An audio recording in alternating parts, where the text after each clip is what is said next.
کہ فرقواریت پھیلتی کیوں ہے.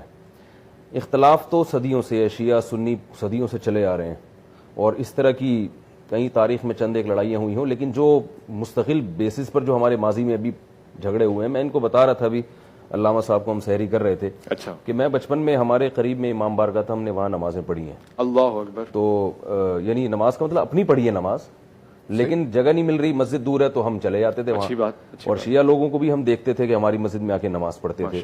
لیکن ایک دور ایسا آیا کہ اگر میں امام بارگاہ میں, یعنی جیسے مسجد دور ہے یا مجھے پتا ہے کہ نماز قضا ہو جائے گی تو چلو یہاں پڑھ لوں, تو ایک دور ایسا آیا کہ اگر میں ایسے جاؤں گا تو شاید کسی دہشت گردی کے کیس میں گرفتار کر لیا جائے.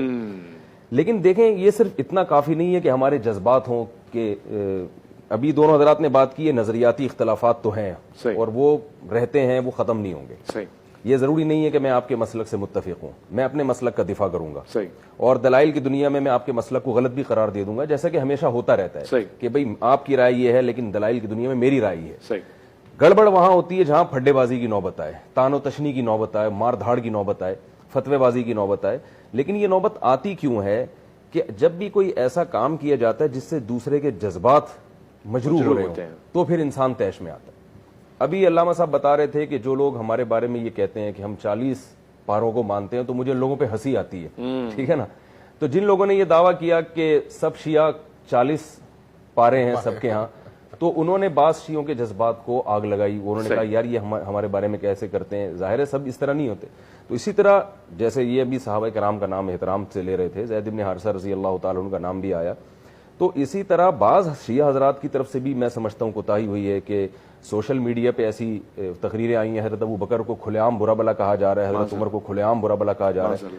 تو ظاہر ہے اس سے اب اہل سنت کے تو ایمان کا حصہ, اہل بیت یقیناً ہمارے ایمان کا جز ہیں, لیکن ہم خلفائے راشدین کو بھی مانتے ہیں. تو اگر کوئی ایسی جذباتی تقریر آئے گی تو ان کو بھی کنٹرول کرنے کی ضرورت ہے. بھائی اس سے تو سنیوں میں آگ لگے گی.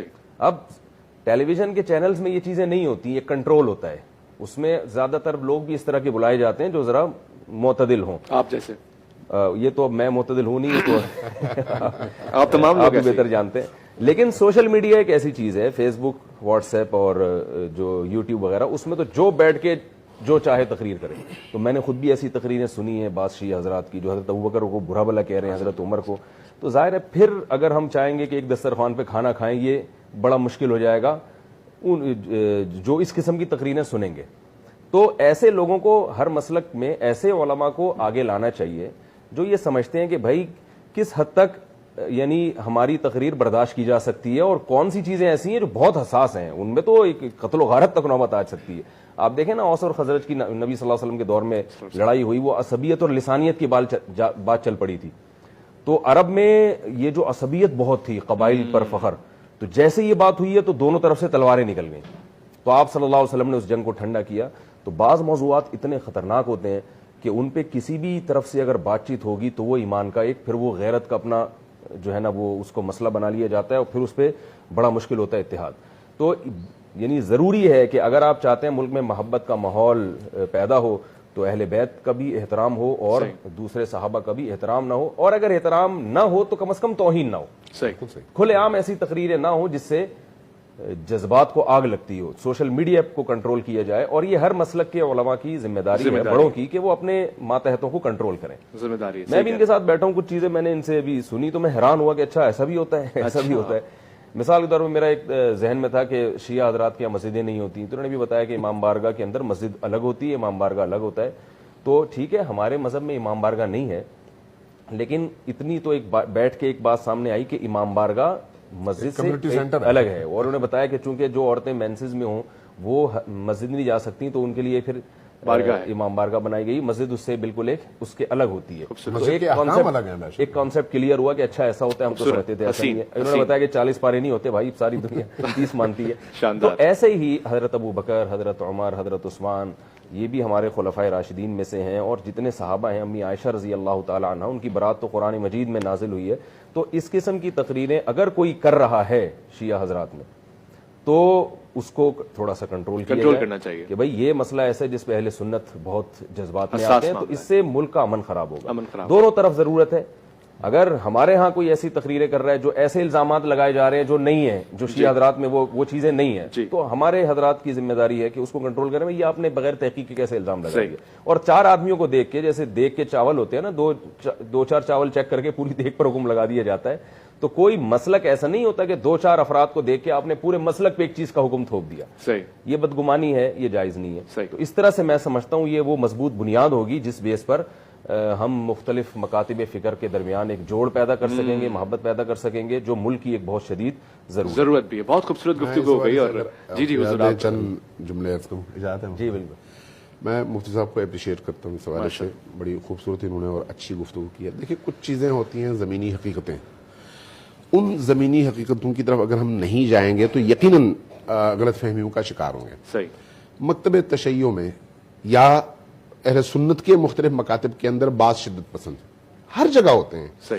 کیا یہ جو گزشتہ 30 سال میں پاکستان میں جتنی دہشت گردی ہوئی ان کا تعلق کسی خاص مکتبہ فکر سے تھا یا نہیں تھا؟ لیکن کیا اس پورے مکتب کو مطعون کرنا کہ یہ مکتب دہشت گرد ہے یہ درست ہے؟ قطعاً نہیں. میں اس بات کی کبھی بھی اجازت نہیں دوں گا کہا جائے کہ بھئی دیوبندی دہشت گرد ہے. نہیں بھئی ایسا نہیں ہے.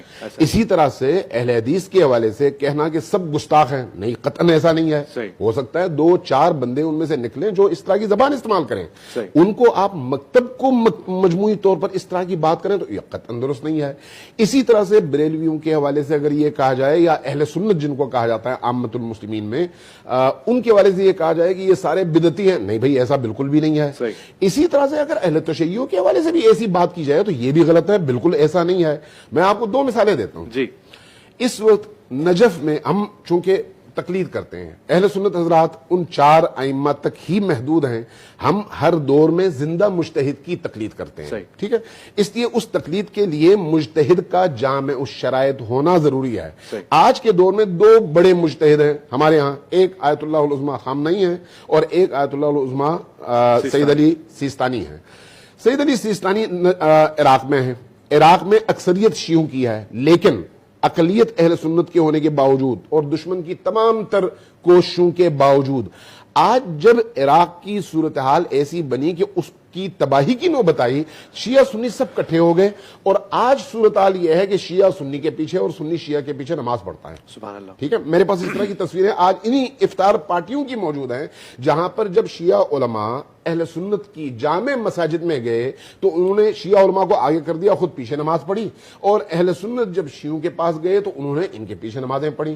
تصویریں انہی دنوں کی, یہ جو آج کل یہ دن گزر رہے ہیں. اچھا, وہاں پر اہل حدیث کا بھی ایسا ہی ہے. اہل حدیث کے بہت بڑے عالم دین ہیں شیخ مہدی سمیدی, ابھی انہوں نے جو فتویٰ دیا وہ پڑھ کے میں خود حیران رہ گیا کہ شیعہ علماء نے ایسا فتویٰ نہیں دیا جیسا فتویٰ انہوں نے دیا. اس کا مطلب یہ ہے کہ جب دشمن سامنے آتا ہے تو پھر چھوٹے اختلافات کو پس پش ڈال دیا جاتا ہے. لیکن کیا اس کا مطلب یہ ہے کہ اس معاشرے کے اندر بد زبان لوگ نہیں ہیں؟ نہیں, ایسا ہے, ہر معاشرے میں ہوتے ہیں. کیا ہمارے ابھی آپ یوٹیوب میں چلے جائیں, کیا دیوبندیوں کے اندر ایسے لوگ نہیں ہیں؟ اہل حدیث کے اندر ایسے لوگ نہیں ہیں؟ بریلویوں کے اندر ایسے لوگ نہیں ہیں؟ شیعوں کے اندر ایسے لوگ نہیں ہیں؟ ہر جگہ ہیں. لیکن اس کا مطلب یہ نہیں ہے کہ اگر کسی نے بد زبانی کی تو اس کی وجہ سے آپ پورے مکتب کو نشانہ بنا